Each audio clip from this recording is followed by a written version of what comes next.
Good evening and welcome to Lead with Giants TV. Tonight we are delighted to have media guru and Emmy Award-winning correspondent Bill McGowan. Bill has coached some of the biggest names in business and entertainment, including Ellie Manning, Kelly Clarkson, Jack Welch, Thomas Keller, and Kenneth Cole. Bill will share with us this evening how we can get our message across and get what you want with pitch-perfect communication. Bill, welcome to the show this evening. It's great to be with you. Thanks for having me. Great. So let's go do a little bit of introduction, everybody, where you're hanging out from. And I want to thank the audience for being with us. This is going to be a great show. Learn about communication and leadership. You can't go wrong there. So let's start off with Dan Forbes. Go right ahead. Hey, Tal. So I'm Dan Forbes. I'm founder of the Lead with Giants community, which you will find across Twitter and LinkedIn and Facebook and Google Plus, and soon to be whatever the next social media platform is. Our headquarters is basically leadwithgiants.com, and our mission is helping leaders become better leaders, so I hope you'll connect with us there. Bill, good to be with you this evening. Tal, Liz, great to see you. Great. Let's go over to Liz. If you want to go ahead and unmute your microphone there, great. Go right ahead, Liz. Hi, I'm Liz Stinselli, and I'm joining you from Salt Lake City, Utah. I'm with Stinselli Advisors, and I'm glad to be here. Great. Thank you for joining us. And last but not least, Bill McGowan. Go ahead and introduce yourself and where you're hanging out from this evening. Tal, I am in Westchester County, New York, which is about 30 minutes north of Midtown Manhattan, where our offices are for Clarity Media Group, the company I founded about 13 years ago. And my book, Pitch Perfect, was just published on April 1st. Great, and for those of you who haven't seen the cover, this is Pitch Perfect, a great book. I've spent several days reading, and I really love the stories you share in the book. Your sense of humor is remarkable. I love it. Just very, very personable, and you hook the reader right in with those stories, especially the one you shared about your manager, your boss, when he came to his office, and you were ready to take that vacation at some point. But great story. I love that. So let's just dive right in. And Bill, talk to us about how leaders can establish or work on their executive presence. What can they do to get a little bit better confidence in how they speak and communicate? I think preparation is really a huge part of the polish with which you wind up presenting when you have to get up and speak. And if you're a leader, chances are you're going to have to do town hall meetings with your staff. You're going to have to do industry panels. You're going to present yourself as a thought leader. And I find one of the biggest traps that leaders fall into is they mistakenly think, because I've done this many times, that, and maybe you have a certain proficiency in communicating, that you start scaling back on the preparation and you start relying on your instincts and thinking that you can wing it, or maybe even leave the storytelling for a more spontaneous feel. And I find that that's where people get themselves into trouble. The really great communicators that we see out there, the Jeff Bezoses, the Sheryl Sandbergs, these are people who really work at it. They have a healthy respect for how important rehearsal is, and they never go into something with a vague idea of how it's going to be presented. They really know, and they work on the delivery and the content a lot.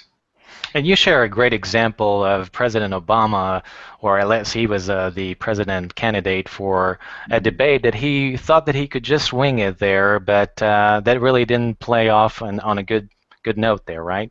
It was such an interesting post-analysis of that debate. It was the first debate in the series, and his camp went out to Las Vegas, and they set up debate rehearsal camp, and the next thing you know, the president's off at Hoover Dam, and he's shaking hands and doing photo ops, and he's not studying the tape of Mitt Romney from his primary debates. He really should have been scouting the opponent.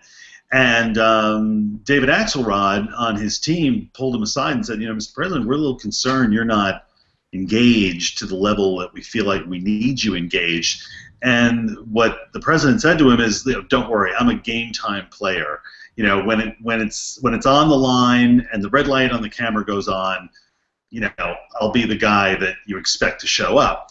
Well, if the president, who is, I think, generally considered to be a very good communicator, if he can't pull back on the prep and still have the magic happen, I don't think there's a lot of hope for the rest of us to be able Right. to be half prepared. Right, absolutely. And I think that your point is so right, because we do tend to underestimate, how we're going to perform. We think we can do it without just the proper preparation. I think, for example, for me, before every interview, I try to prepare and get to know the subject and read as much as I can so I know what I'm talking about, and preparation is key, so it's a great point. I want to go over to our panel, and let's start with Dan Forbes. You've got a question for Bill? Yeah, I've got a question about the use of storytelling. Stories obviously are such a powerful way to connect with your audience, and some are better storytellers than others. Right. So, sort of twofold. What do you have to say about the use of stories, and how do you use them really effectively? Well, first of all, they've done a lot of studies on the power of stories, and that when stories are attached to facts, they're 22 times more likely to be recalled and acted on. And images are something in the order of 60,000 times more memorable than words and just plain information. So it's clearly a way to resonate very deeply with your audience. But the mistake I think a lot of people make is they think that any kind of storytelling will suffice in a presentation or a speech, and that's not really the case. The most effective storytelling is one in which the payoff to the story, or the punchline, if you will, winds up being something that's consistent with the overall theme of your speech or your presentation. There's a great TED Talk online by a man named Jeffrey Canada, who gave a speech about the state of education in the U.S. And he tells this very funny story, and it gets the audience warmed up, and people are laughing. But the punchline of the story is that he's angry. And when he first tells it, everybody laughs and responds really well. But the theme of the talk is that he is angry and he's not happy with how little we've managed to reform the education system in the United States. So there's a thread between the payoff to the story and the theme of the talk, and those are the most effective kinds of stories. And as you say, they are remembered, whereas facts themselves, aren't remembered. Right. I mean, think about what you probably have closer memories of, deeper memories of, sitting in a lecture hall in college and listening to a professor, or sitting around a campfire with friends, or scouting colleagues, and hearing those tales that were woven in that setting. There's no comparison. Yeah, great. As long as he brings the marshmallows to the campfire, I'm good with that. Let's go over to Liz. Go right ahead, Liz. Okay, Bill, would you suggest using the same type of strategy? Say I'm preparing for a meeting, and it's not necessarily a presentation or a lecture, but I have points that I want to make and certain things that I want to discuss. Mm-hmm. Would you prepare in the same type of way that you might for a presentation, or would you handle it a little bit differently? I think that I would do two things. I'd write on a pad, what do I want everybody in this meeting leaving the room either thinking or inspired to do? Is there some call to action that I want to leave the people in the room with? What's the intent of the meeting? What am I trying to accomplish here in terms of getting them to think a certain way, or actually getting them to maybe tackle a project a different way? Don't lose sight of that big picture of what am I trying to get out of this meeting? What do I hope to accomplish? And then don't try to get too ambitious in all the points that you want to make. I think if you make a very modest handful of points to basically support that bigger idea that you're trying to present, you're probably going to get better results in the wake of the meeting. I find that usually meetings wind up droning on too long, and it saps people of their energy in the room. And one of the greatest gifts you can give people today is the gift of time. And I find there are very few 40-minute meetings that couldn't easily be 30-minute meetings, and sending everybody back to their desk to just get their head above water with those extra 10 minutes. So I think this let's get right to it, let's discuss this type of approach to a meeting is really important. And if you have a superior in the room, try to think like a chess player would. If you present an idea, really challenge yourself to think, well, how would my superior, how would my boss potentially bring up some kind of skeptical point of view or challenge me to really make sure that this idea of mine holds water? And what will I say when I get challenged along these lines? I think you want to try to prepare one or two moves ahead in order to make sure that you sound like you have a lot of conviction behind your idea. That's a presidential debate preparation. A little bit. I mean, right. People show up at meetings, I think, sometimes, and they don't have a role in the meeting. They're not presenting. They're not ostensibly going to be called on to speak. But you should never go to a meeting with that attitude. You should always be prepared for what would I do if the boss wheels around and says, Dan, what do you think of that idea? You don't want to be saying a whole lot of nothing. And you don't want to be ambiguous and vague. You want to have some idea that's got some crisp edges to it. Great. Some of you guys have already picked my questions, but I want to kind of piggyback on some of the meeting. I know you talk about in the book the agenda setting start. Mm-hmm. And I have to say that it's very common. Unfortunately, it's very common in many organizations and corporations. How do we move away from that? How do we hook the audience better? Because I think you share in the book how we mirror another person that we have learned who did a meeting, and so we think this is the right way to conduct a meeting. Right. It's a safe way to do it because you've seen everybody do it.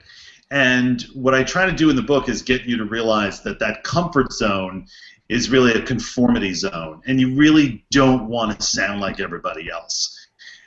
Sounding like everybody else is probably one of the quickest ways to be utterly forgettable. So I worked with this executive in the beauty industry recently, and he was giving a presentation on consumer insights. And he started the presentation pretty much how you'd expect somebody in his position to start it, with a good afternoon. I want to talk a little bit today about the importance of consumer insights, and we're going to look at A, B, and C. But before I do that, let me just quickly walk you through some context around why this is such a vital leverage point that we're going to, utilize against our goals for the year. It was just gobbledygook. It was just terrible. So I asked him, well, tell me what is so important about consumer insights. And he basically said, well, when we hear from the consumer what they really want, we're able to provide them with goods that hit the mark and sell better. Mm-hmm. So I said, well, what would you think of starting off with a story that's more of an analogy? And why don't you just come out and say, think about the best gift you've ever given somebody. The gift that you bought for a close friend, and you use that intimate knowledge you had of that friend to pick out the perfect thing. And it was so good that you couldn't wait to give it to the person because you knew that the minute they opened it, they'd have this look of recognition on their face, like, wow, only somebody super close to me could have known that I would love this. And make that hypothetical story analogous to the role of consumer insights. And so the bridge then becomes, that's what we're doing with consumer insights. We're delighting the people that we are providing something to based on this intimate knowledge we have. And so he was a little nervous about taking that route, but he used it, and he said he felt as though he had the engagement of the audience right from the beginning of that story, because everybody could relate to it. Everybody's given a gift to somebody they know well, and somebody's given a gift to somebody they don't know well at all, and it's just I have to get you a gift. I don't know anything about you, so I hope this works. And it was an experience that everybody could associate with. This is great. What I'm taking away from your feedback is that we really have to connect rather than just communicate, right? Mm-hmm. Exactly.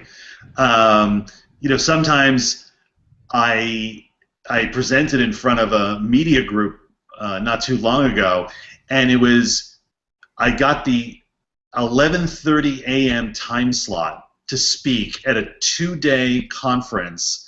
This was the second day, and I was right before lunch, and after lunch they were all dispersing to the airports to go fly home, and they had partied really hard the night before.